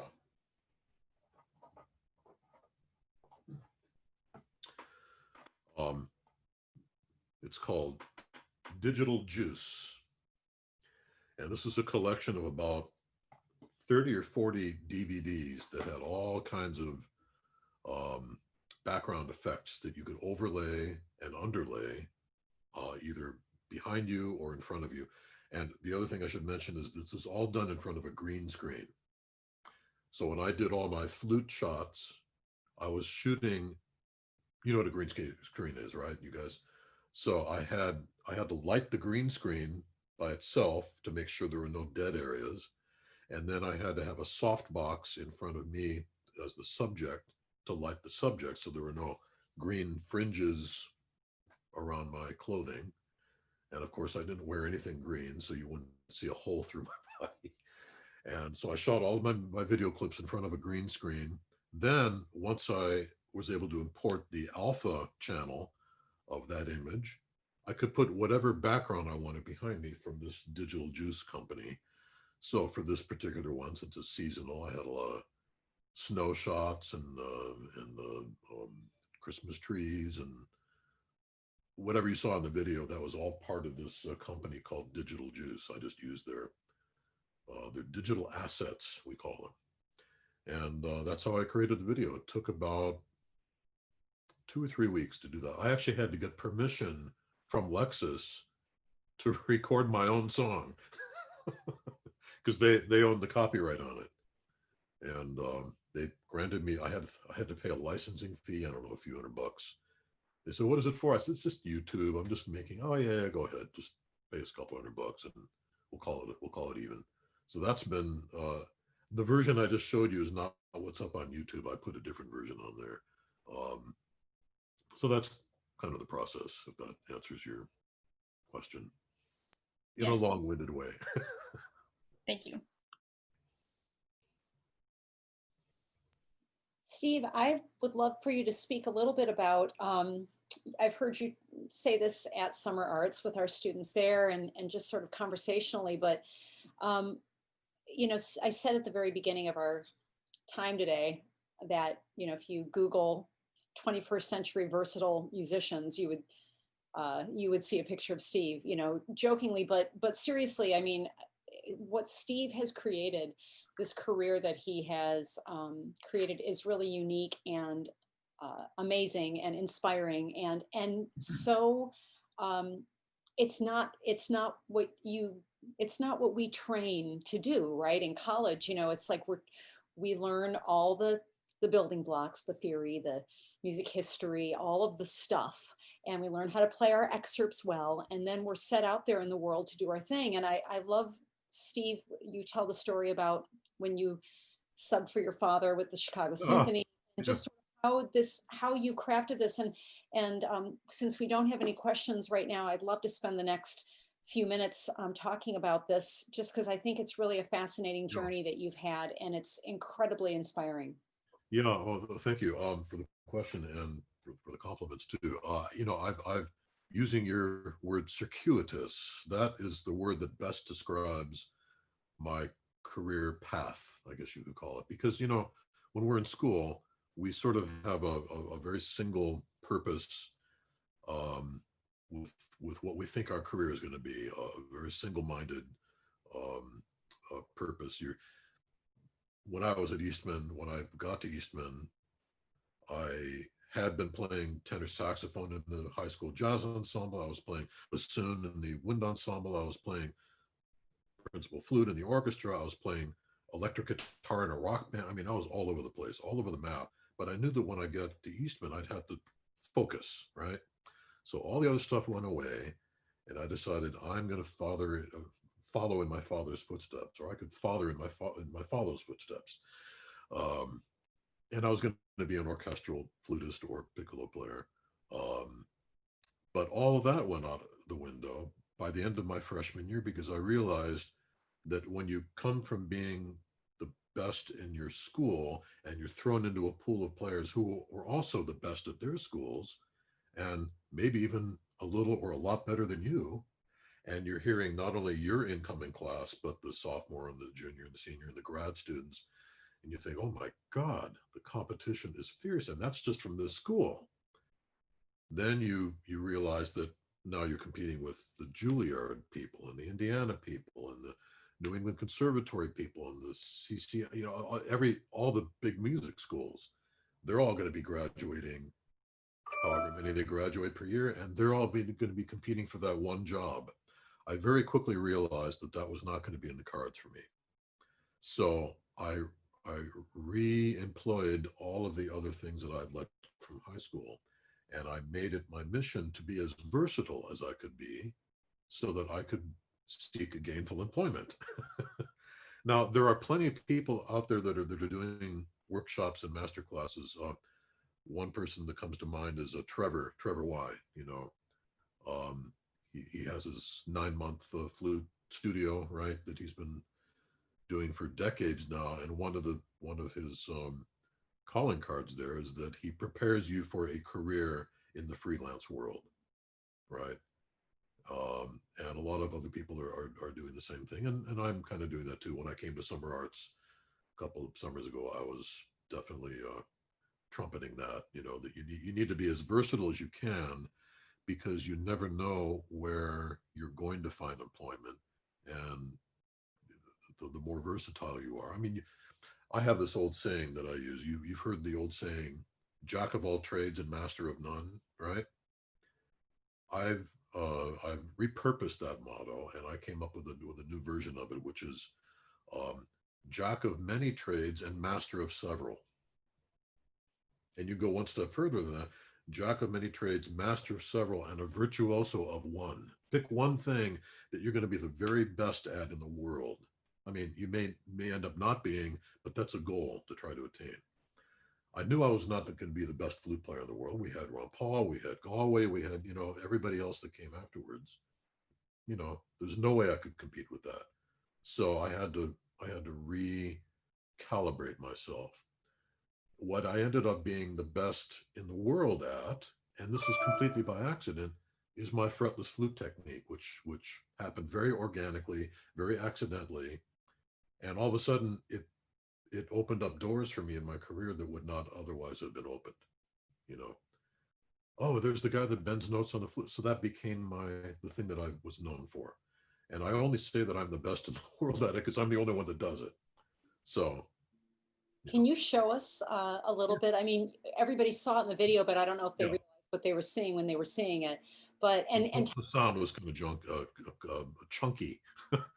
The sound and the video were out of sync. It might have been because it was HD and there was not enough pipeline. But anyway, the the basic technique, and I forget who it was.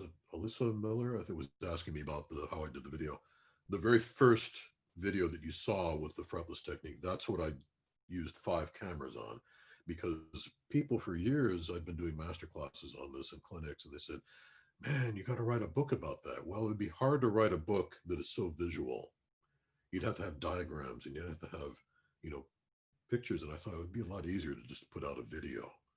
So once the video equipment got cheap enough that I could get 5 cameras and then Final Cut, I was able to show all the different angles of what I'm doing with my fingers. So just as kind of a preface to that is how I discovered this technique by accident. I remember it like it was yesterday, and this was probably 1975, 74, 75. The summer after my sophomore summer after my sophomore year at Eastman. I was at home in Chicago, and I was practicing the Eber concerto, the third movement that has that lick. Right? We all know that piece, right? So I'm trying to figure out which fingering should I use for the E flat to the F. Should I go 2 fingers? Should I do 1 finger? That's a little flat. Maybe all these keys. Maybe. And I said, oh, whoa, what the hell was that? How did that happen?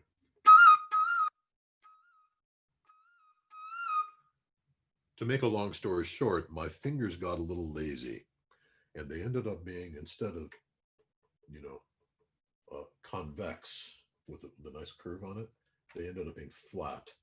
I don't know if you can see that on the image there. So when I went from harmonic overblowing the A flat and the B flat to get E flat and F, what I was doing, as it turned out, because I went to the full-length mirror that was on the door to say, how's that happening? What's going on there? This is an accident. I did not intend to do it, but it was like lightning in a bottle that I wanted to capture because it sounded really cool. And it reminded me of what I had heard shakuhachis do and other 6-hole keyless ethnic flutes, right? So it ended up being that what was happening is if I slowed down the technique,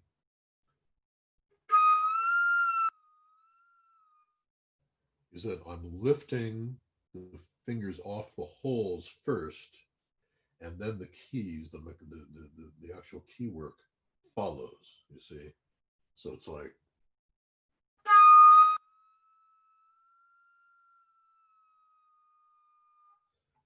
so when you do it that slow, you're hearing all the increments in there. But if you speed up the technique, you get more of a seamless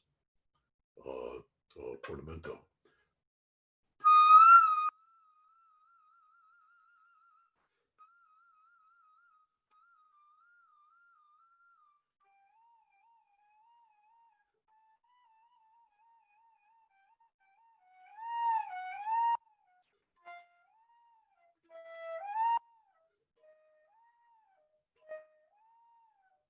And I'm putting other shadings in there too. I'm using a little bit of trickery in there, because when you add the right hand, what happens is I always teach that the power of this technique resides in the left hand because of the way the flute is constructed. And you've got this rod, these 2 rods over here that for the left hand are not in the way. So I can bend my fingers up like that without being impeded by this rod. Now on the right hand, of course, since we're reversed, the right hand definitely has those as an impediment.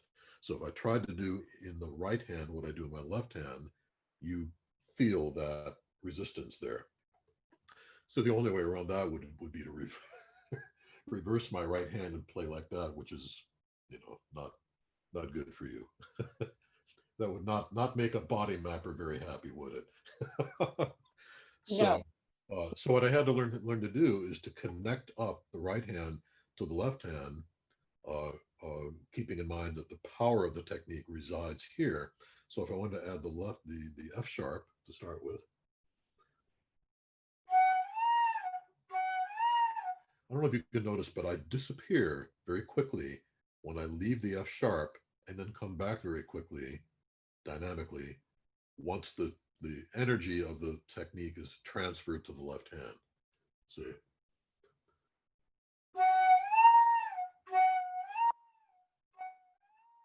It's like a hairpin, right? Same thing with the F.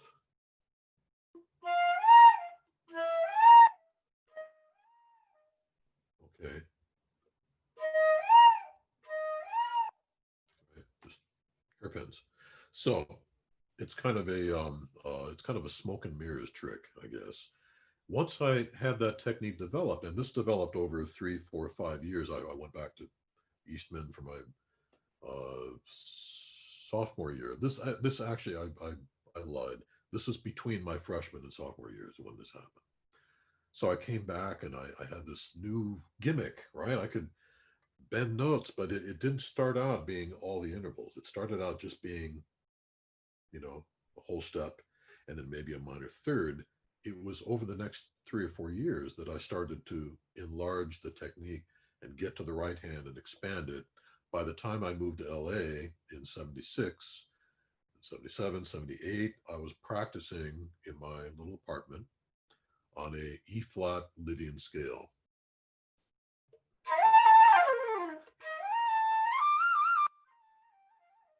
Just messing around. And all of a sudden this melody came, which was I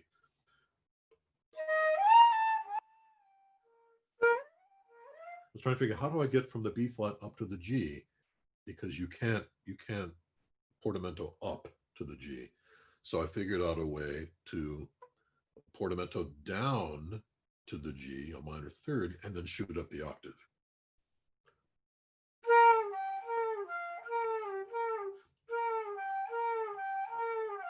So it's just a little trickery there, a little smoke and mirrors. And I refined that melody, and then I added a B section, and then I went to the maybe 2 or 3 years later, this is kind of a funny story. I had made a recording of that melody just on a cassette player, and somebody heard it and said, "Wow, that sounds really weird." So I said, "Okay, whatever." So I threw the cassette away in a big box, not labeled, forgot about it. I was still doing the technique, but I wasn't going to do anything with that particular melody. So 2 or 3 years later, I was looking for something else in the box and found this tape by accident. I said, "Oh, I remember that." I heard the melody, went to the piano, figured out, can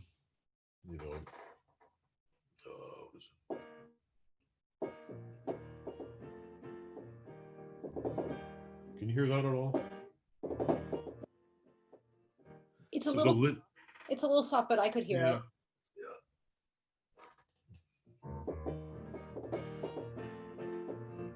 Yeah.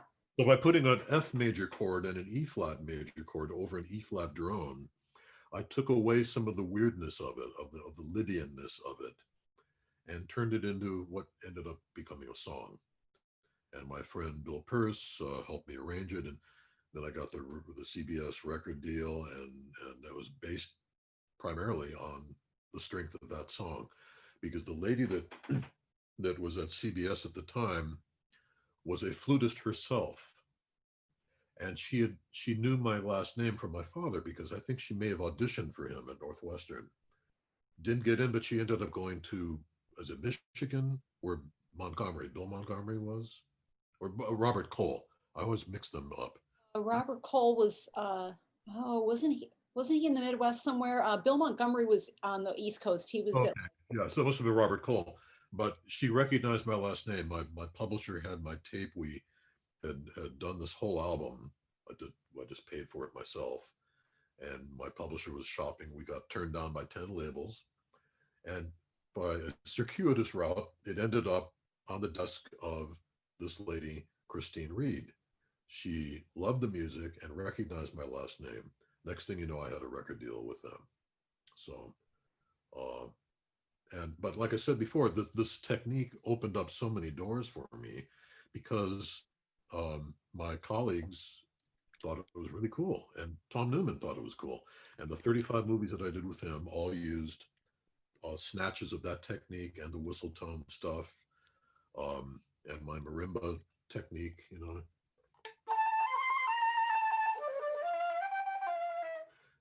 just my little bag of tricks. I mean, Robert Dick has about 500 things in his bag of tricks. I've got 3 or 4 in mine. So I'd say the undisputed master of flute effects. But I just have my bag of tricks, and that's kind of who I am. But that opened up all the doors for me, because I was not a threat to anybody that were the big honchos in the studios.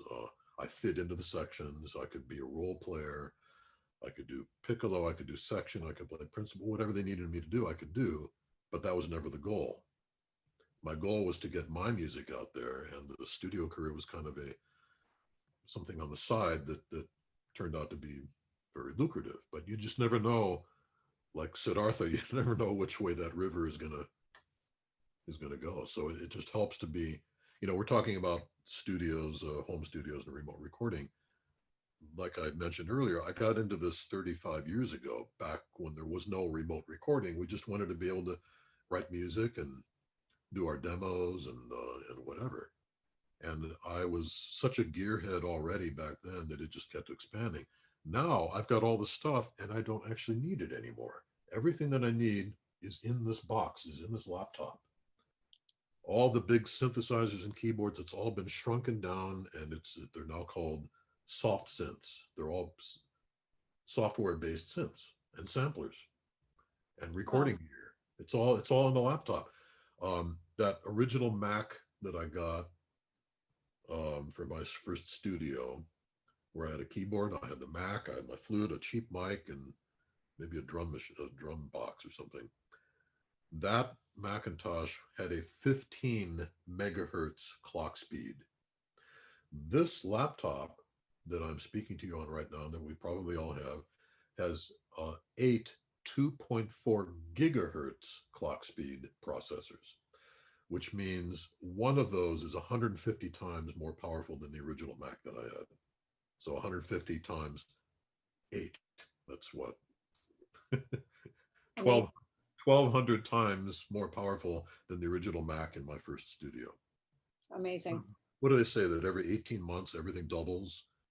Processor speed, RAM, storage, and the price points come down. And so there's nothing you can't do that these big multi-million-dollar studios can do. You can do it all in your bedroom now. And everybody's doing it. They're uploading what, a million or 2 million videos a day on YouTube of all these amazing artists. I don't know if you saw this, somebody uploaded the Bartok String Quartet number 4, the fifth movement, and a guy that plays rock and fusion drums decided to put drums on that track. It's the Emerson Quartet, and I saw it just before I went to bed last night, and unbelievable. So people are just doing amazing things, but it's all being done in their bedrooms because the music business has changed so drastically now in the 45 years that I've been here. I don't even know how to advise anybody in terms of how to break in. What am I going to do? What kind of career? But it's all about being as versatile as you can, whether it's being able to play some ethnic flutes, whether it's having a home recording environment, whether it's making your avocation. Maybe you double majored in something. Maybe I have a friend who grew up with my kids, Matthew Roystein. You know Matthew. He's the associate principal flute in the Houston Symphony now. Wonderful world-class flutist, but he double majored at MIT in music and architecture. Okay, never ended up using the architecture degree, but I know a lot of people that double major in music and engineering, music and something else. So you might have kind of a standby career, and who knows, you might be able to somebody on the cover of International Musician that just came out a few days ago, the bassoonist, second bassoon in the Indianapolis, he has an engineering degree, and he uses both.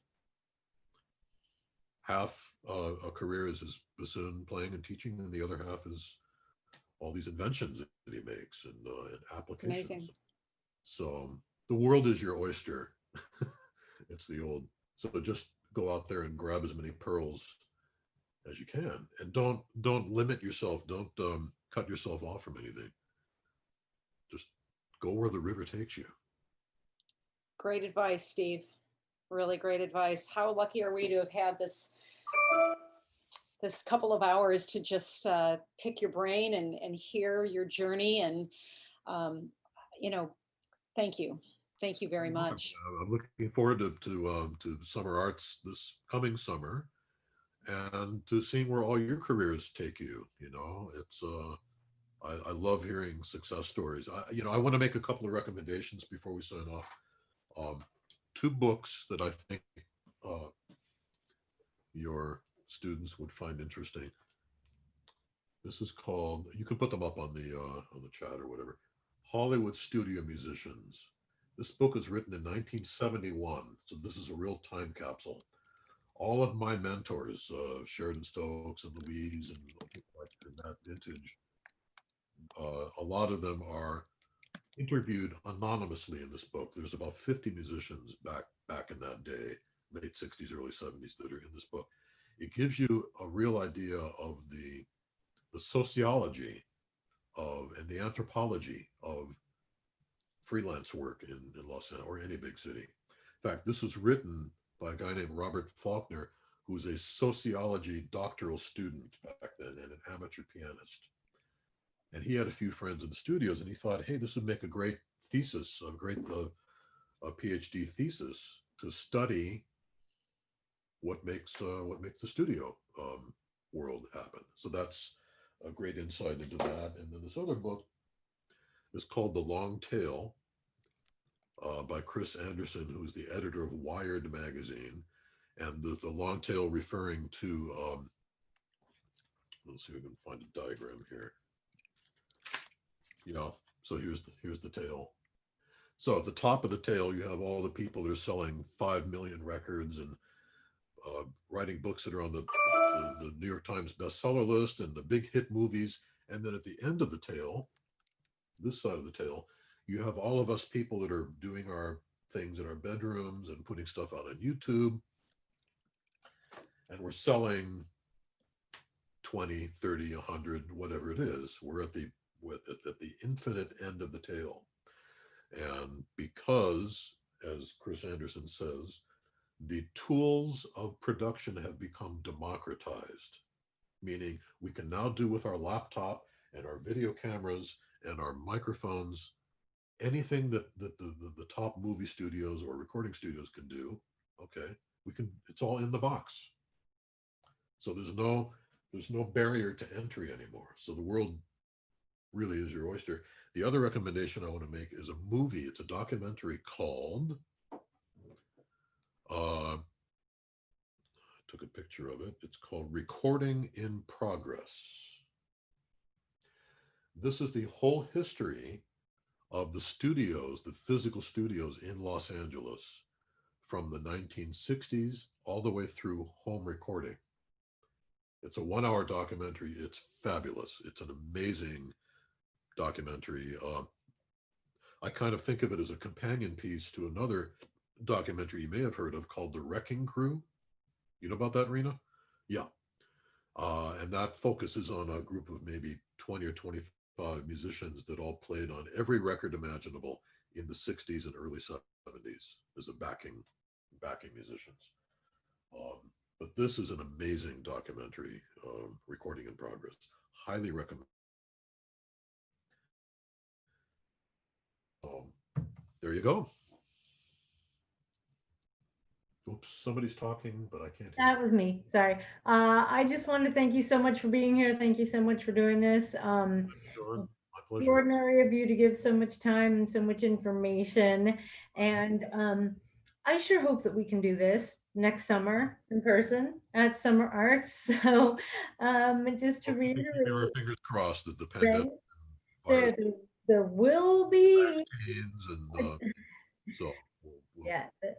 keep the good thoughts in our spirit. So yeah, and you said something, and I know that musicians probably know this better than anyone, because going and doing sort of seminars and things that are outside like their regular classes and people they study with at their schools is pretty usual.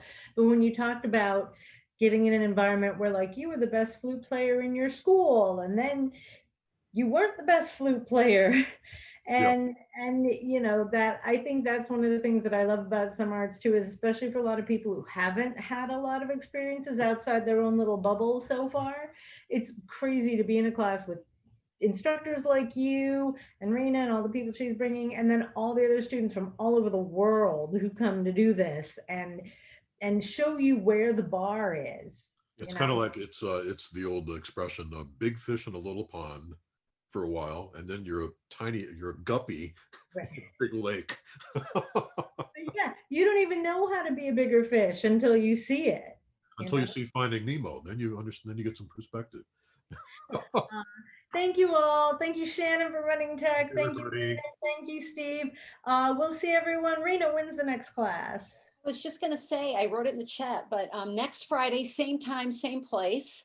Brooke Ferguson from the Colorado Symphony. And if you're interested in seeing the recording from our first class with Julienne Baudimont, that is available too. So I can provide you with that recording link, which that was another really inspiring 2 hours. So I will also point out Steve, Brooke, Julienne are 3 of our 5 fantastic guest artists for the complete 21st Century Flutist next summer, the other 2 being Ian Clark and Peter Verhoeven. So we have a really fantastic team of inspiring, awesome human beings.